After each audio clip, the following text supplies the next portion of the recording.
Hello friends and welcome to my channel GK cooking house.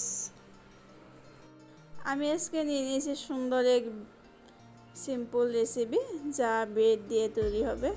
আর এটা breakfast বলুন বা বাচ্চাদের স্কুলে টিফিনে বলুন, খুব পছন্দ একটা রেসিপি। তার জন্য আমি নিয়ে নিয়েছি 3টি ব্রেড। আমি ব্রেড এভাবে সাইড দিয়ে কেটে নেব। আর এই রেসিপিটা খুবই অল্প সময়তে হয়ে যায়। আমি এই 3টি ব্রেড এইভাবে কেটে নিয়েছি। এখন আমি যাব পরের পর্যায়ে। আমি এখানে নিয়ে নেব 2টি ডিম। আমি তিনটি ব্রেডের জন্য 2টি ডিম নিয়ে নিয়েছি। আর এখানে দিয়ে দেব আগে থেকে গরম করে রাখা হাফ কাপ দুধ। আমি দুধটা গরম করে হালকা ঠান্ডা করে নিয়ে নিয়েছি। আর এইভাবে আমি মিশিয়ে নেব। মিশিয়ে আমার দুধ আর অল্প লাগবে, তাই আমি আর অল্প দুধ দিয়ে দিয়েছি। আমি এখন এখানে ব্রেড 3টি এইভাবে চারপাশে ভিজিয়ে নেব।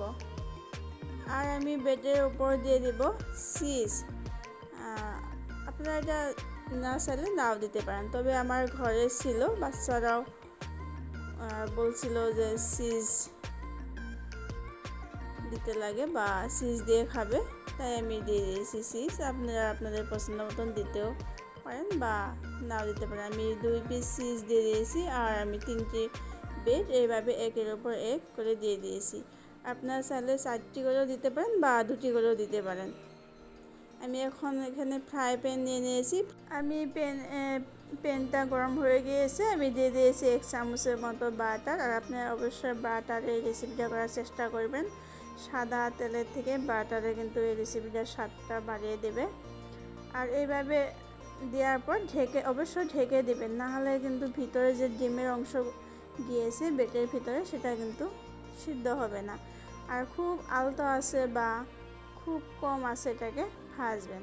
আমি আর একটু বাটার দিয়ে দিয়েছি যাতে ভালো করে ব্রেডটা ভাজা হয়, খুব তাড়াতাড়ি হয়, তার জন্য আমি আঁচটা খুব আলতো রেখেছি, খুব কমে রেখেছি। আর এইভাবে আমি এটাকে উল্টে পাল্টে নেব, চারপাশে এইভাবে এটাকে ভেজে নেব, না হলে সাইডের পাশ থেকে একটা ডিমের গন্ধটা চলে আসতে পারে। আর এই রেসিপিটা বাচ্চাদের টিফিনে বলুন বা ব্রেকফাস্টে বলুন বা সন্ধ্যার খাবারের সময় বলুন, খুব পছন্দ করে।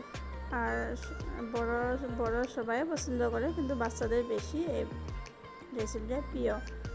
তাই আপনারা চাইলে এভাবে খুব কম সময়ে বানিয়ে নিতে পারেন।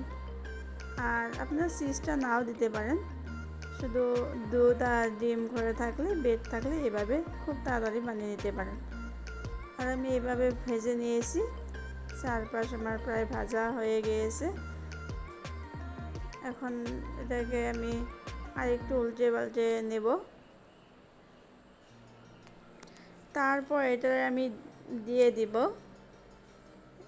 এর মধ্যে দিয়ে দেব একটা বস্তু, যেটা হলো মধু। আপনারা এভাবে যদি ঘরে মধু থাকে, এই মধুটা এভাবে দিয়ে দেবেন, তাহলে কি এটা খেতে অল্প মিষ্টি মিষ্টি একটা স্বাদ আসে, খুব ভালো লাগে যেটা খেতে। দেখুন আমার এই ব্রেডটা হয়ে গিয়েছে।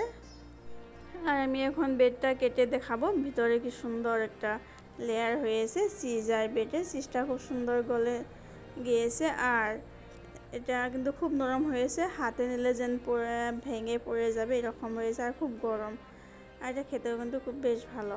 তো আশা করি আপনাদের আমার রেসিপিটা ভালো লাগলো। তো আজকের জন্য বাই, আবার আসবো পরের ভিডিওতে। Bye bye.